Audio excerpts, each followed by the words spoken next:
Pemirsa, meski Prabowo Gibran baru akan dilantik pada tanggal 20 Oktober mendatang, belum juga diketahui siapa saja nama-nama calon menteri yang akan menjadi pembantu dalam kabinet mendatang. Walaupun sejumlah parpol mengaku telah mengusulkan nama kadernya pada Prabowo, namun Partai Golkar yang tergabung dalam Koalisi Indonesia Maju (KIM) dikabarkan telah mengetahui nama-nama kader partai berlambang beringin yang akan maju sebagai menteri nantinya.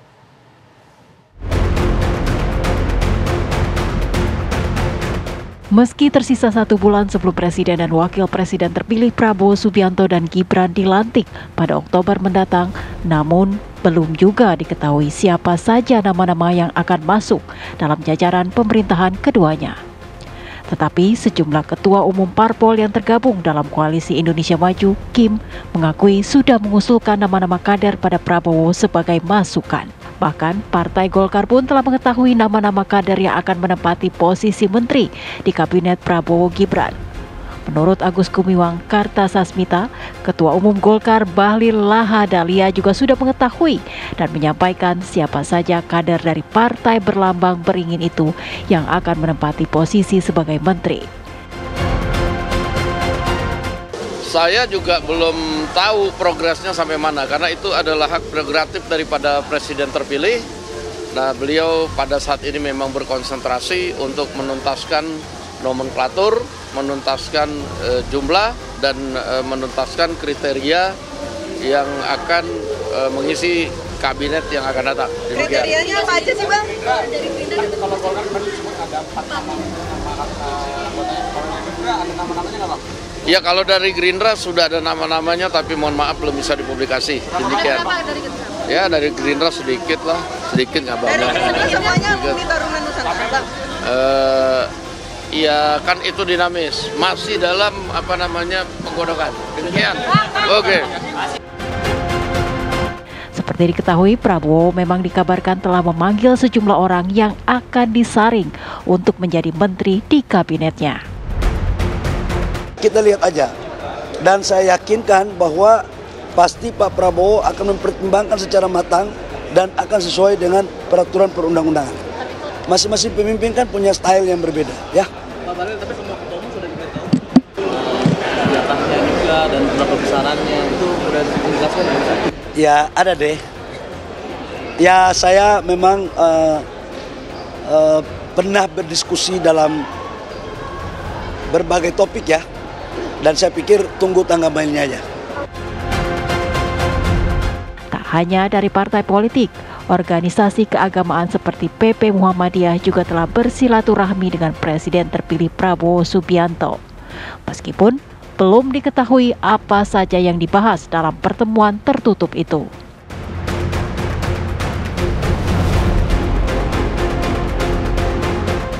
Lantas, siapa saja yang sudah memenuhi panggilan Prabowo? Dan siapa saja sosok yang dipilih Prabowo menjadi menteri yang akan membantu berjalannya Kabinet Prabowo Gibran setelah keduanya dilantik? Dan apakah jumlah menteri di Kabinet Prabowo Gibran jumlahnya memang 44 pos kementerian seperti yang infonya selama ini beredar luas? Tim TV One mengabarkan.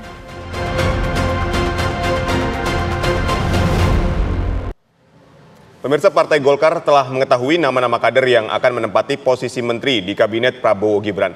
Menurut Agus Gumiwang Kartasasmita, Ketua Umum Golkar Bahlil Lahadalia telah memberitahu siapa saja yang akan ditugaskan di kabinet. Selain dari partai politik, organisasi keagamaan seperti PP Muhammadiyah juga telah bertemu dengan Presiden terpilih Prabowo Subianto.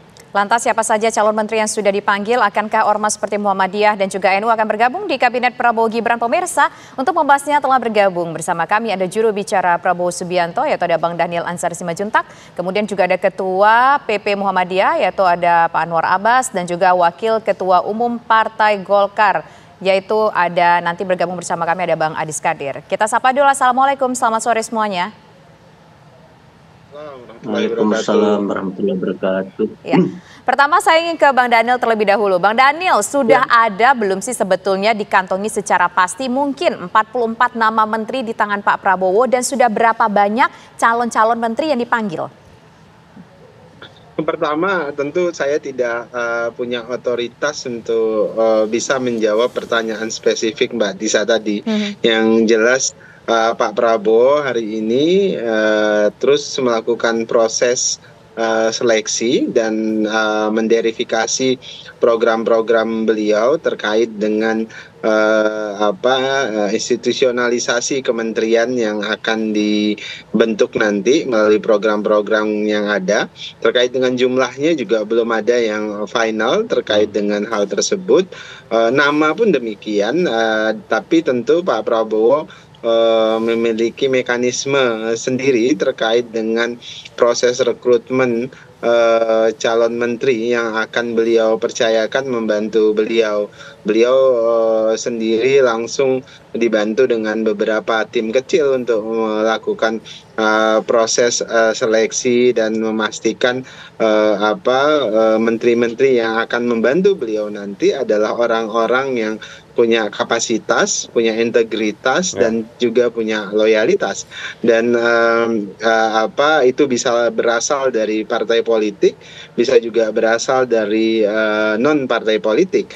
Dan kan memang tidak mudah untuk meramu kabinet yang dengan anatomi kebangsaan kita yang sangat kompleks, di mana kita juga harus memperhatikan perspektif geografis, demografis, kemudian historis, pun demikian misalnya keterwakilan perempuan dan sebagainya.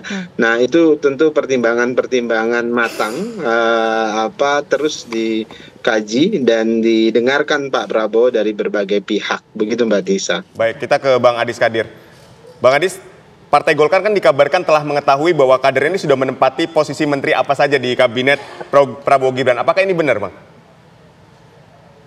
Ya, kalau itu kan wewenang Ketua Umum ya, Pak Bahlil. Jadi tentunya nama-nama yang ingin diusulkan ada di kantong beliau, ada di Pak Bahlil. Kalau selentingan-selentingan sih ya nama-nama udah ada di kantong beliau.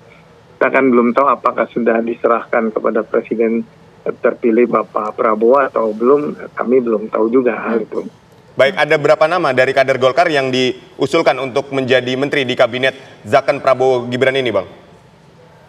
Pastinya saya belum tahu persis, cuman informasinya lebih dari kabinet yang didapat dari kabinet 5 tahun yang lalu. Itu. Oke, baik. Nanti kita akan coba gali lagi, tapi saya ingin ke Buya Anwar Abbas terlebih dahulu. Ini kan sudah ada pertemuan Pak Prabowo dengan pihak dari PP Muhammadiyah, Buya.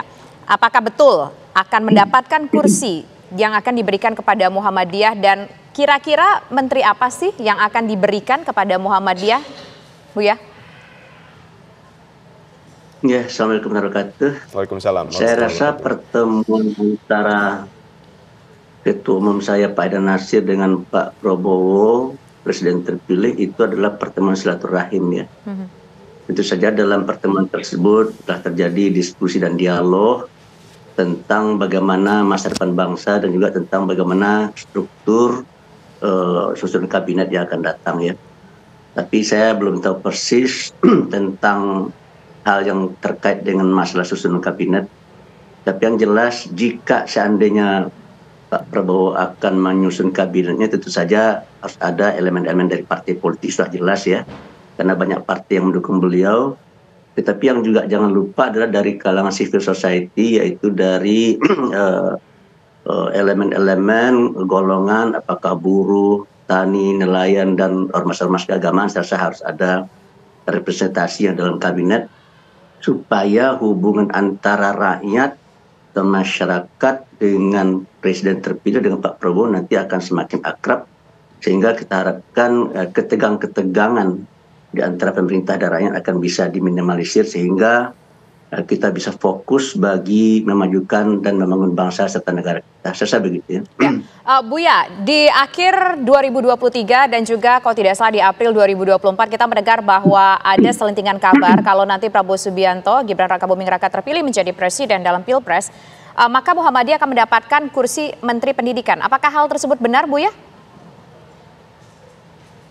Ya, saya rasa bisa benar dan bisa juga tidak benar ya. Tapi yang jelas begini, pada posisinya, pada sejatinya Muhammadiyah tidak dalam kapasitas meminta ya, karena itu adalah hak prerogatifnya presiden. Tetapi jika Pak Prabowo mempercayakan kepada Muhammadiyah, apakah dalam bidang pendidikan, dalam bidang kesehatan, dalam bidang yang lain-lain, maka tentu saja Muhammadiyah akan siap. Karena Muhammadiyah cukup banyak punya sumber daya manusia yang menurut saya layak dan pantas untuk duduk pada posisi-posisi penting. Tetapi siapapun nanti kalau seandainya membenar ya, maka saya mengharapkan para politisi yang menjadi menteri dan juga wakil-wakil dari ormas keagamaan atau wakil-wakil dari elemen-elemen golongan yang duduk dalam pemerintahan Pak Prabowo, hendaknya mereka jangan lagi menjadi politisi ya, tapi haruslah menjadi negarawan. Jadi yang dipikirkannya bukan dirinya atau keluarga atau partai atau kelompoknya, tapi yang dipikirkan adalah bangsa dan rakyat negeri ini yang sama kita cintai. Saya begitu. Baik Buya, ini kan kalau kita lihat Pak Prabowo ini selalu melakukan seleksi penjaringan dengan mekanismenya sendiri. Apakah sudah ada politisi atau anggota dari PP Muhammadiyah yang sudah mengikuti penjaringan atau proses seleksi dari Pak Prabowo ini untuk masuk ke dalam kabinet? Saya rasa yang bertanya lebih tahu dari yang ditanya, saya rasa ya. Oke, baik. Dia mungkin lebih tahu dari saya. Oh, tapi benar nggak Buya? Ada nggak Buya? Saya nggak tahu banyak tentang masalah itu. Oke. Tapi benar nggak sudah ada yang dipanggil? Benar nggak sudah ada yang dipanggil Pak Prabowo mungkin untuk? Oke. Oke, baik. Nah sekarang kita ingin menuju ke Bang. Tapi yang jelas Pak Prabowo ini adalah seorang presiden yang sangat akrab dan dekat dengan ormas-ormas keagamaan. Ya. Tidak hanya ormas keagamaan, tapi ormas-ormas juga. Terus ini suatu hal yang sangat bagus ya. Coba pertanyaan adalah ada nggak dari kalangan ormas-ormas keagamaan yang beliau rekrut ke dalam susunan kabinet beliau? Nah, saya rasa mari saja kita tunggu ya. Oke, baik. Nah sekarang kita ingin menuju ke Mas Daniel. Mas Daniel, ini ada seperti apa sih mekanisme penjaringan untuk calon-calon menteri yang akan membantu Presiden Prabowo Subianto dan juga Gibran Rakabuming Raka nanti ketika sudah dilantik? Seperti apa sih proses penjaringannya? Sudah ada yang dipanggil belum sih? Pertama tentu kan ada mekanisme usulan dari partai-partai politik, terutama partai koalisi yang kemudian mereka menyampaikan nama-nama yang akan mereka endorse sebagai menteri. Nah tentu pada akhirnya Pak Prabowo yang menentukan nama-nama tersebut layak atau tidak. Pak Prabowo pasti menggunakan penuh hak prerogatif beliau. Dengan catatan Pak Prabowo tentu memberikan catatan calon menteri itu harus punya integritas, artinya komitmen pemberantasan korupsi yang selama ini sering disuarakan Pak Prabowo itu harus terpatri di setiap pribadi yang akan diajak Pak Prabowo bekerja di kabinet. Kemudian kedua tentu kompetensi, itu yang hari ini banyak disebut oleh Pak Sekjen Gerindra, Pak Ahmad Mujani, juga disebutkan oleh Pak Sufmi Dasko terkait dengan Zakon Kabinet, di mana kabinet yang ingin dibentuk Pak Prabowo tentu harus memiliki kompetensi, skill. Mereka-mereka yang bergabung harus memiliki kompetensi, dan kompetensi itu bisa hadir, bisa juga berasal dari partai politik, bisa juga berasal dari luar partai politik. Nah kemudian yang ketiga tentu ya syaratnya harus loyalitas penuh kepada rakyat, loyalitas penuh kepada presiden sebagai sebagai satu-satunya pemimpin yang memimpin kapal Indonesia di 5 tahun ke depan nanti. Jangan sampai kemudian ketika menjadi menteri, kalau kemudian dia dia dari partai politik, dia lebih loyal kepada ketua umum partai dan sebagainya, atau dari ormas dia misalnya lebih loyal kepada ormasnya dan sebagainya. Yang jelas komitmennya harus kepada bangsa dan negara, komitmennya harus kepada kapten kapal, dalam hal ini presiden. Nah kemudian proses selanjutnya tentu Pak Prabowo paham betul men-tracking rekam jejak dan sebagainya. Nah oleh sebab itu proses apakah dipanggil atau tidak itu Pak Prabowo punya mekanisme sendiri yang terus terang saya tidak bisa bicara lebih lanjut terkait dengan itu, karena Pak Prabowo memiliki gayanya sendiri, sehingga nanti pada waktunya Pak Prabowo akan bicara. Ya, Bang Adis, kalau kita lihat kan Pak Prabowo ini ingin membentuk kabinet Zakon yang berisi orang-orang ahli di situ. Lalu calon-calon seperti apa yang ditawarkan oleh Golkar untuk masuk ke kabinet dari Pak Prabowo ini? Dijawabnya saat lagi, usai jeda, tetaplah bersama kami.